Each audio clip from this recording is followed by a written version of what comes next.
Nous sommes en direct avec le journaliste à Afrique 21, Rémi Carayol. Bonsoir. Comment analysez-vous cette démission du chef de la junte burkinabé? Est-ce que c'était prévisible selon vous?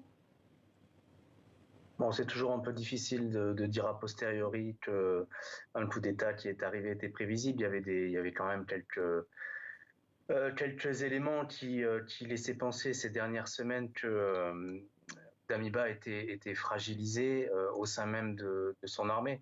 Ce qui est sûr, c'est qu'à partir de samedi, lorsque des dizaines, des centaines de manifestants sont descendus dans la rue pour soutenir le coup d'État de Traoré et de ses camarades, sa position politique était quasiment intenable à Damiba, en fait. Soit il engageait la force avec ceux qui, au sein de l'armée, étaient encore très nombreux qui le soutenaient, au risque de tuer un grand nombre de civils, puisque les combats auraient eu lieu au cœur de Ouagadougou, soit il acceptait effectivement de démissionner. Donc, dire que c'était prévisible, ça serait un peu Oui. trop facile aujourd'hui, mais disons que ça n'a pas surpris grand monde. Alors aujourd'hui, le lieutenant-colonel Damiba se serait réfugié à Lomé. Comment interpréter ce rôle de plus en plus important joué par le Togo dans la sous-région? Oui, par le président du Togo, notamment Faure Gnassingbé, qui a visiblement décidé un peu de prendre le rôle qui était dévolu à Blaise Compaoré jusqu'à sa chute en 2014, c'est-à-dire de jouer un peu les médiateurs officieux. On le voit notamment avec ce qui se passe au Mali, depuis le double coup d'État d'Assimi Goïta au Mali. On voit que, alors que la junte malienne est isolée sur le plan diplomatique dans la sous-région, elle bénéficie d'un soutien important de la part du Togo qui, dans les coulisses, en fait, essaye de préserver le dialogue avec le reste des chefs d'État de la sous-région et le soutient même de manière plus ou moins ouverte. On le voit là où donc il accueille un chef d'État déchu, chef d'État entre guillemets évidemment, puisqu'il était lui-même issu d'un coup d'État. Et puis on le voit dans d'autres affaires où effectivement le président du Togo semble chercher à devenir un peu le parrain, c'est le terme qu'on employait pour Blaise Compaoré, hein, le parrain un peu dans la sous-région pour les zones de conflit en quelque sorte. Vous parliez de Blaise Compaoré. On a entendu Paris pointer du doigt la propagande russe ces dernières heures. Or, les Burkinabés n'oublient pas que c'est la France qui a exfiltré Blaise Compaoré en 2014. Est-ce que ce discours pas très net, pas très clair du Quai d'Orsay ne renforcerait pas le sentiment anti-français? Bon, euh, ce qui est sûr, c'est qu'il y a un passif pour la France dans cette région, un passif qui est très ancien. Hein, évidemment, on pense tous à la période coloniale, mais un passif qui est aussi relativement récent. Euh, le cas de Blaise Compaoré, par exemple, lorsqu'il a dû fuir son pays en 2014, poussé par une insurrection populaire, en fait, a quitté le palais présidentiel, est emblématique. Et les Burkinabés ne l'ont pas oublié, même si c'était il y a 8 ans. Lorsqu'il a fui, il a réussi à quitter le Burkina grâce à l'aide de l'armée française, de la force Sabre, c'est-à-dire les forces spéciales, qui sont basées à Cambouinsé, dans la zone périphérique de Ouagadougou, là même où des manifestants se sont rendus ce week-end pour manifester, parce que les bruits disaient, notamment sur les réseaux sociaux, que Damiba se trouvait dans ce camp. Bon, ce sont ces forces spéciales qui avaient exfiltré Blaise Compaoré, et on se souvient qu'à l'époque, les autorités françaises avaient nié avoir exfiltré Compaoré. Il avait fallu que ce soit des journalistes qui le révèlent sur la base de sources locales pour que finalement elles admettent. Donc le souci, c'est qu'on a un passif d'opérations secrètes et de mensonges qui fait qu'aujourd'hui, la voix de la France pour nombre d'Ouest africains n'est plus audible.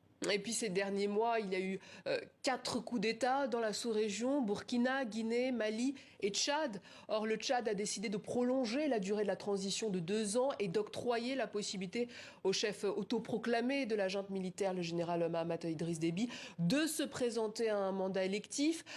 On n'a pas beaucoup entendu la France sur ces dernières décisions tchadiennes, alors qu'elle ne se gêne pas pour critiquer et sanctionner les 3 autres pays. Est-ce que cette autre contradiction française ne participe pas, là encore, à la colère des Burkinabés qui s'en prennent aujourd'hui aux institutions françaises? Si, pleinement, à la colère de tous les ressortissants des pays concernés, et même au-delà. C'est le deux poids, deux mesures que personne ne comprend.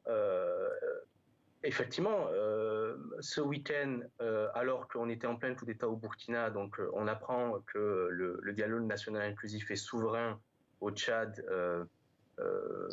arrive à ses conclusions, selon lesquelles la transition est prolongée de 24 mois, et en plus, Mahamat Idriss Déby pourra éventuellement se présenter, alors qu'il s'était engagé à ne pas le faire lorsqu'il avait pris le pouvoir, et la France n'a pas réagi. Aucune réaction du ministère des Affaires étrangères. La seule réaction, c'est celle de l'Union européenne, que a signé effectivement la France. Mais en fait, la France se cache un peu derrière cette déclaration. Mais la France fait complètement profil bas pour une raison très simple. C'est qu'elle soutient absolument Mahamat Idriss Déby. Les Français estiment qu'ils ont besoin d'une stabilité totale sur le Tchad, comme ils aimeraient avoir une stabilité totale sur les autres pays où l'armée française mène des opérations. Et donc, ils estiment qu'on peut passer outre un certain nombre de principes, ces mêmes principes qu'elle est censée défendre dans d'autres contrées.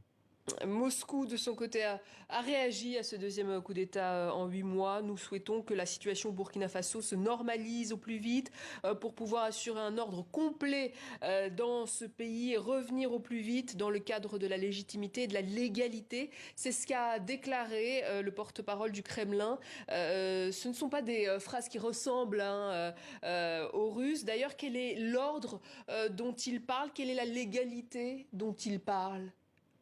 Alors ça, j'en suis bien incapable de vous le dire. C'est assez cocasse en fait quand on voit ce qui se passe sur le front européen et notamment en Ukraine aujourd'hui. C'est aussi assez cocasse quand on voit qu'aujourd'hui Moscou utilise une société de sécurité privée qui elle-même emploie ce qu'on peut appeler des mercenaires pour intervenir dans plusieurs pays et notamment dans des pays africains.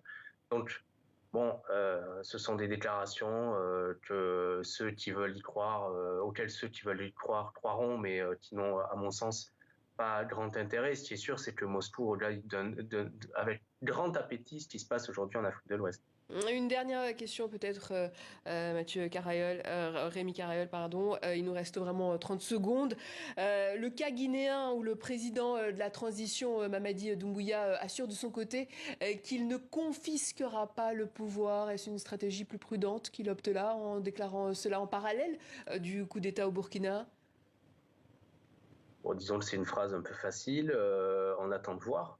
Ça fait quand même plus d'un an maintenant qu'il a pris le pouvoir. Il y a eu quelques avancées par rapport à ce qu'il avait annoncé, mais tout va très lentement. Et puis surtout, je rappelle quand même que certes, il ne confisque pas le pouvoir, mais il emprisonne des opposants, il emprisonne des militants de la société civile. Aujourd'hui, ça fait plus de 2 mois que des membres, notamment du FNDC, qui avaient joué un rôle très important dans la contestation du troisième mandat d'Alpha Condé, ils sont en prison, simplement pour avoir appelé à une manifestation. Donc, la confiscation du pouvoir, quelque part, a déjà débuté. Reste à savoir si elle va durer longtemps ou pas. Rémi Carayol, journaliste à Afrique 21, merci pour votre analyse.